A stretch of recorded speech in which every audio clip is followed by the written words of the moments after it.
নমস্কাৰ জয় অসম কি খবৰ সকলোৰে তো আজিৰ ভিডিঅ'ত আমি কথা পাতিম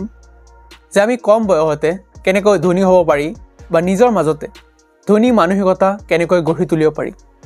সক ধনী কেৱল টকা পইচাৰ নহয় ধনী হ'বলৈ মানসিকতাৰ প্ৰয়োজন হয় তো প্ৰথমে মই আপোনাক এটা ইন্টাৰেষ্টিং কাহিনী কম সক 2011 চনত সুশীল কুমাৰ নামৰ এজন বিহাৰৰ ব্যক্তিয়ে কৌন বনেগা কৰপতি নামৰ শ্ব'ৰ পৰা 5 কোটি টকা জিকিছিল আপোনালোকে হয়তো বহুতে চাইছে এই ক্লিপটো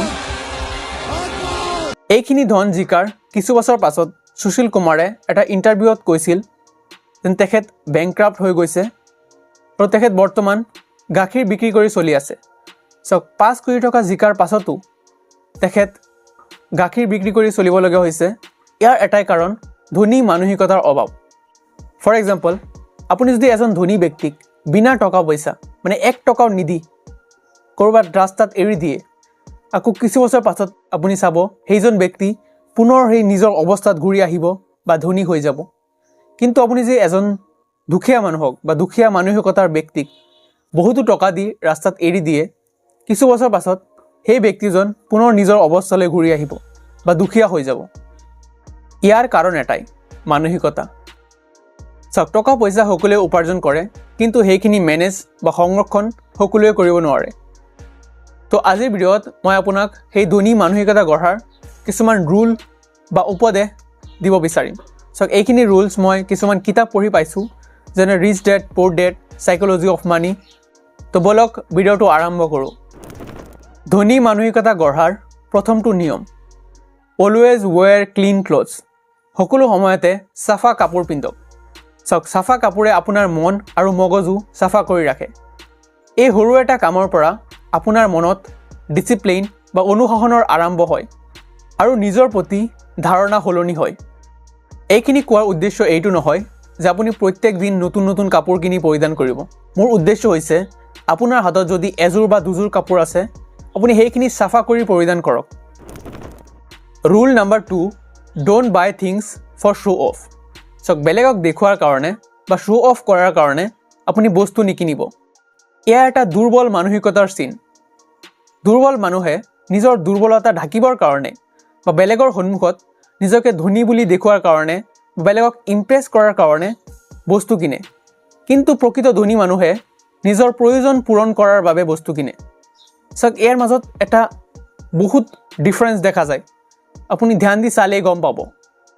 ধনী মানুহে নিজৰ প্ৰয়োজন পূৰণ কৰাৰ বাবে বস্তু কিনে আৰু দুখীয়া মানুহে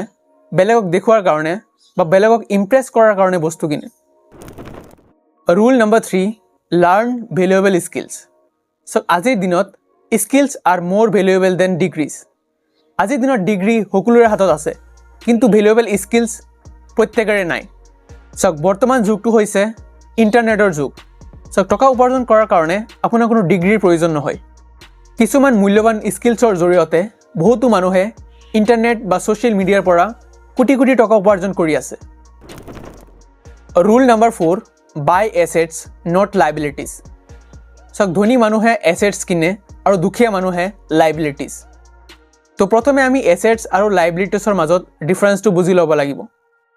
সাধাৰণ কথাত এছেটছ হৈছে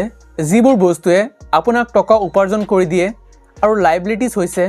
যিবোৰ বস্তুৱে আপোনাৰ হাতত থকা টকা খৰচ কৰায় ধৰি লওক গাঁৱৰ এটা লোকেল বজাৰত আপোনাৰ কিছুমান দোকান ঘৰ আছে আপুনি যদি সেই দোকান ঘৰবোৰ বেলেগক ভাড়া দি দিয়ে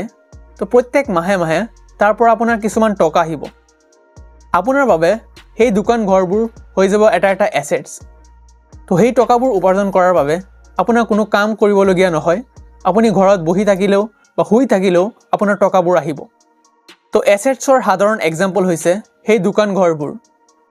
আৰু লাইবিলিটিছৰ এটা জ্বলন্ত উদাহৰণ হৈছে আপোনাৰ হাতত থকা আইফোনটো আপুনি যদি সেই ফোনটো ব্যৱহাৰ কৰি কিবা মূল্যৱান কাম কৰি আছে বা সেই কামৰ পৰা উপাৰ্জন কৰি আছে যেনে ধৰি লওক আপুনি আইফোনটো কিনিছে তাৰ পৰা ভিডিঅ' বনাই আছে আৰু তাৰ পৰা পইচা উপাৰ্জন কৰি আছে তো সেইটো আপোনাৰ বাবে এছেটছ হ'ব কিন্তু আপুনি যদি শ্ব' অফ কৰাৰ বাবে বা বেলেগক দেখুৱাৰ কাৰণে বা নিজৰ ষ্টেটাছ মেইনটেইন কৰাৰ বাবে সেই আইফোনটো কিনিছে তো সেইটো আপোনাৰ বাবে এটা liabilities rule number 5 take responsibility for your good and bad situation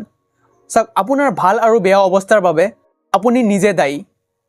আপুনি নিজে ইচ্ছা কৰিলে আপোনাৰ বেয়া অৱস্থাক ভাল কৰিব পাৰে আৰু ভাল অৱস্থাক বেয়া কৰিব পাৰে। যেতিয়া আপোনাৰ মনত এই মানসিকতাটো গঢ়ি উঠিব যেন যিকোনো অৱস্থাৰ বাবে ভাল আৰু বেয়া যিয়েই হওক তাৰ বাবে মই নিজে দায়ী বা আপুনি নিজে দায়ী, তেতিয়া আপোনাৰ মনত ডিচিজন মেকিং এবিলিটিটো আহি যাব